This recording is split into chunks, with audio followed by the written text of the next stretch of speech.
Hey guys, happy Friday. It's Ted Bogert, and we're back with the TED Show. I have a brand new guest to the TED Show. No Facebook presence. I love that. I just didn't know anybody else existed in the world like that, or anybody existed in the world like that. So kudos to you. Gary Travis with Givealily is on the show today. Welcome, Gary. Thanks for having me, Ted. I'm excited. I'm excited. So, they're gonna have to, and I'll put the LinkedIn link in the comments when I share. But they're gonna have to go see you on LinkedIn or go to Givealily.com to find out more afterward. But tell them the origin story. Tell them a little bit about you, your background, and then we can take a deep dive into living with purpose. Yeah, absolutely. So my background, I guess, is pretty straightforward as far as myself. I went to Virginia Tech for my undergrad, focused on business. Wasn't sure what to do after that, so I joined the military. So I served in the Army for 6 years. Wow, went to Iraq. Yeah, went to Iraq in 2011 and left the military as a captain. So kind of worked my way up. And I've always been thinking, once you go overseas, like your entire perspective on life really changes once you go to a war zone. So I went overseas very hungry to be really successful, and I came back with much more like, hey, I just want to be happy, right? I want to enjoy life because I saw how short it can be, or you never know what can happen. And so going with that experience really changed my perspective a lot.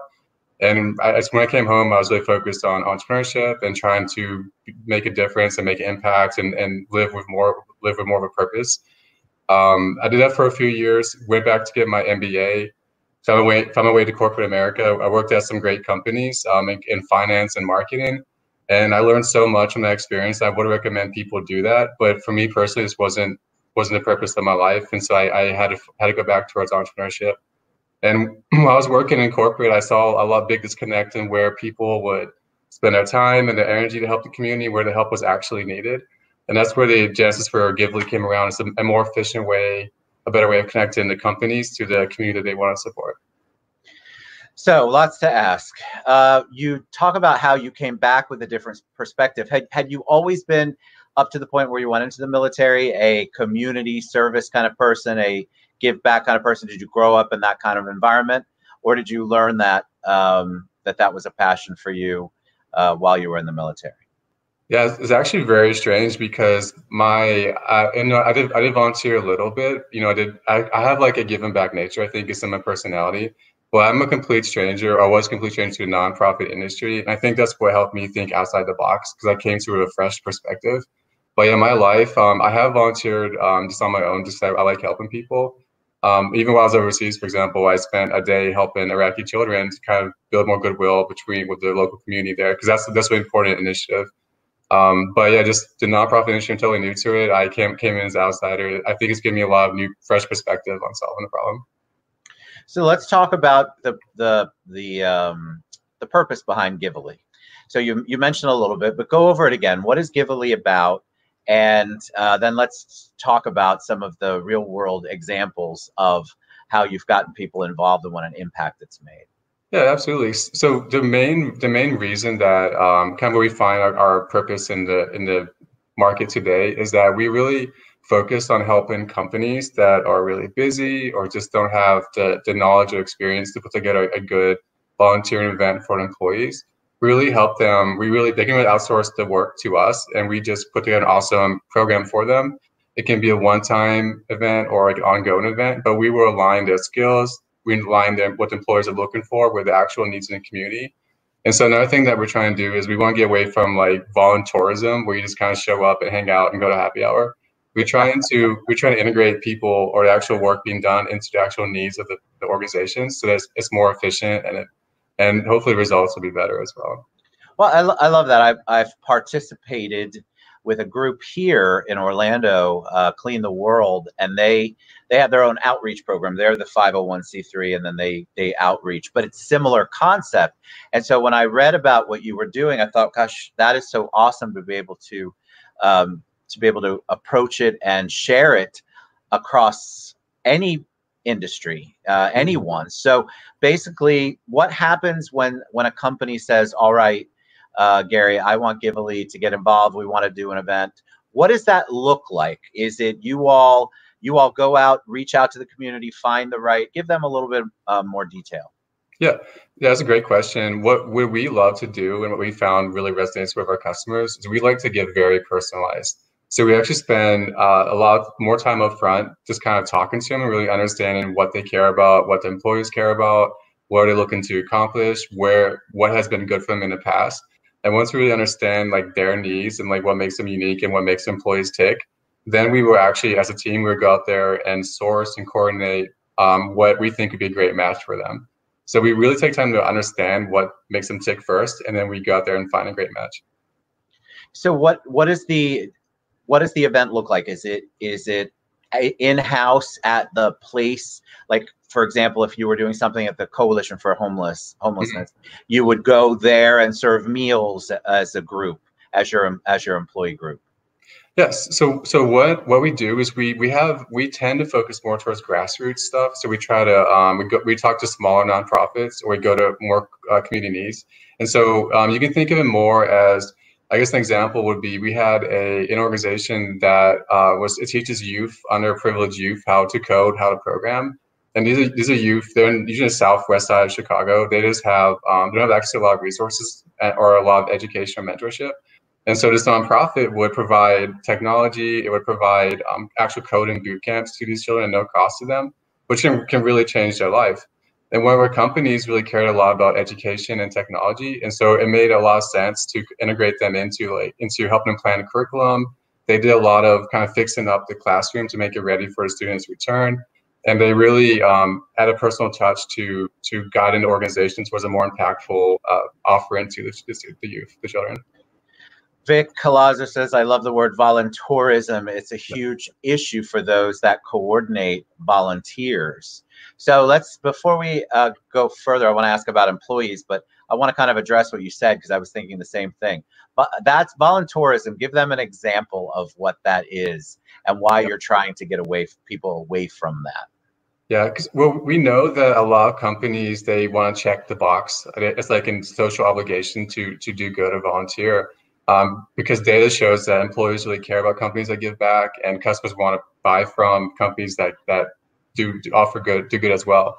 But we've realized that employees are really smart, so they can kind of figure out if it's really doing something or not really doing something. So an example that we've seen and we've heard about is that companies will often go like paint the walls on like a school, for example, make it look really beautiful, and then 2 years later they'll come back and paint over it again. So you kind of do repeat work that maybe it was really effective the first time, but because they can't find anything else, or it's just too troublesome, or they don't know where to look at, then they go back to what they've already done. And the organization is just happy to have a company help them, even if they don't need it. But it actually ends up creating work for no reason at some points, or some instances. So that's what we've seen happen a few times. What kind of feedback have you gotten from the employees? Because I would imagine, as an employee, I'm the same way. Freedom Mortgage gives back a lot, and they are very focused on community and giving back to the community where each of the offices are. It's just, I love that. And so you're right. I believe people really do love working for a company. It's one of the added value that I think a lot of companies miss when they're talking about their benefits. But what kind of feedback are you getting from employees that have gone through one of your events? Yeah, so you're asking all the right questions, because that's one of the most important ways that we measure our success. And so after every event, we will send a survey to employees to really understand, like, it's a few quick questions to get an understanding of what they thought about it. What we find is that we've been pretty good so far, and really finding matches that really resonated with the workers or the employees. And so they feel like it's a good match for their time.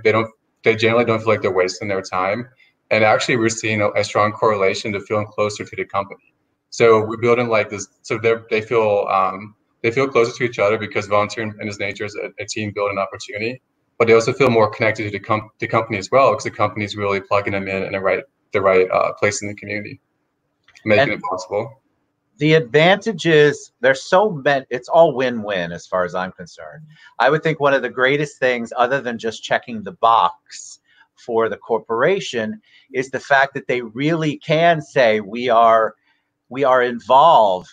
We have gotten our hands dirty, for lack of a better word or term, in our community, and it's almost like it's this publicity for them, this good feel publicity for them that always that circles back. I mean, people do like to do business with companies they perceive to be supportive of their communities and causes and charities and things like that. What kind of feedback are you getting from the CEOs that have made the decision, sometimes reluctantly, I'm sure, and what kind of feedback do you get from them?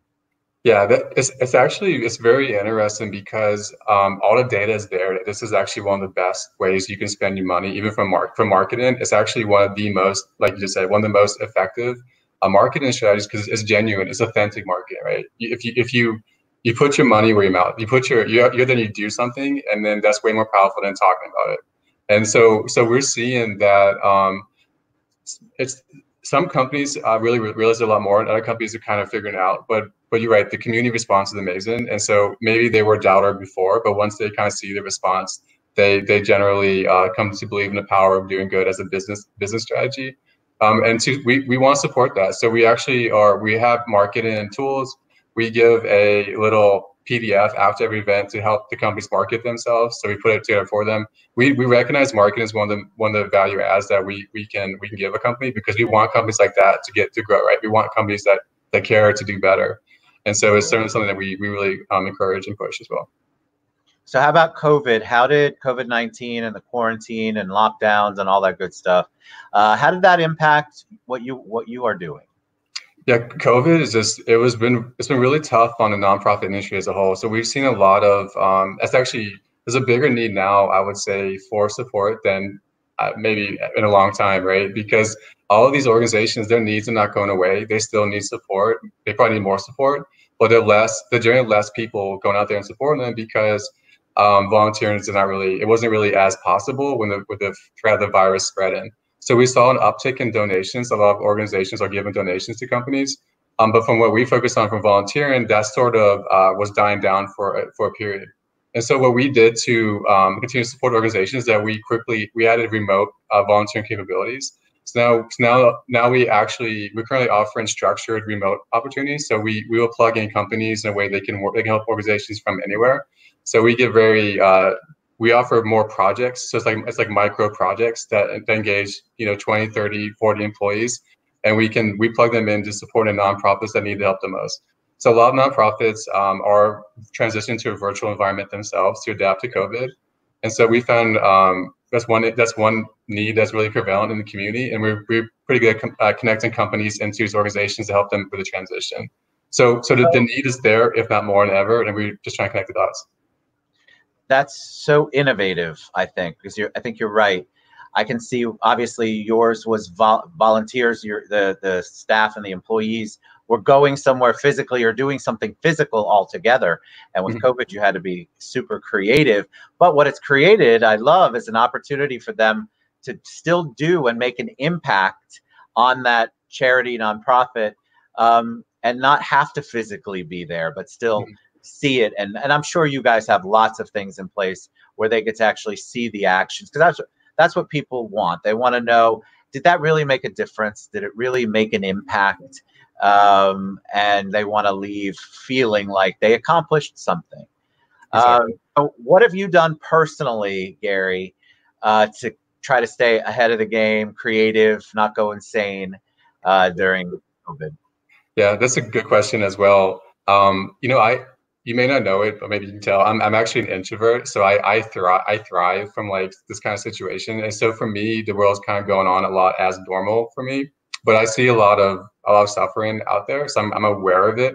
But my personal life has largely remained the same. I hang out with my puppy, so I spend a lot of time with my family. It's been really great. But for me, I do spend more time on LinkedIn probably than I was before. So LinkedIn is doing better, which is kind of the balance, right? So volunteering maybe went down a little bit, but LinkedIn went up, and so I was able to focus more energies there. And now volunteering's coming back around, where there's people getting back out there, and so I can spend more time on encouraging and pushing volunteering. So I'm pretty adaptable, I think, in general. It's my personality, and being an entrepreneur, you have to be adaptable, I think.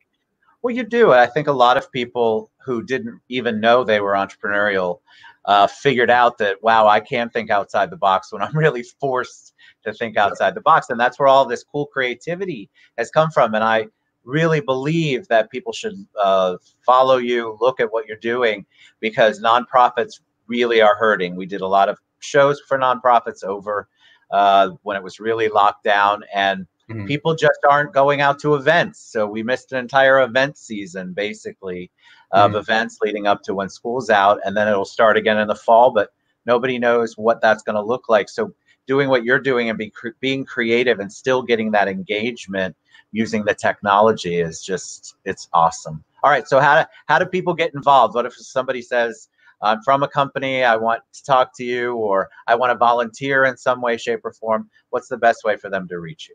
Yeah, absolutely. So we have a bunch of community partners that are really looking for support right now. So it'd be really easy for us to plug you into Good Fit. The way to reach out to me would be to go to Givealily, so www.givaly.com, or send me an email at gary@givealily.com. Or if you're on LinkedIn, I'm pretty easy to find. You can look for Gary Travis. I'm always welcome into messages. But we love to work with more companies. There's so many needs out there, and we want to plug more people in. Love it. Thank you so much for what you're doing. I think it's brilliant. I think it's so needed.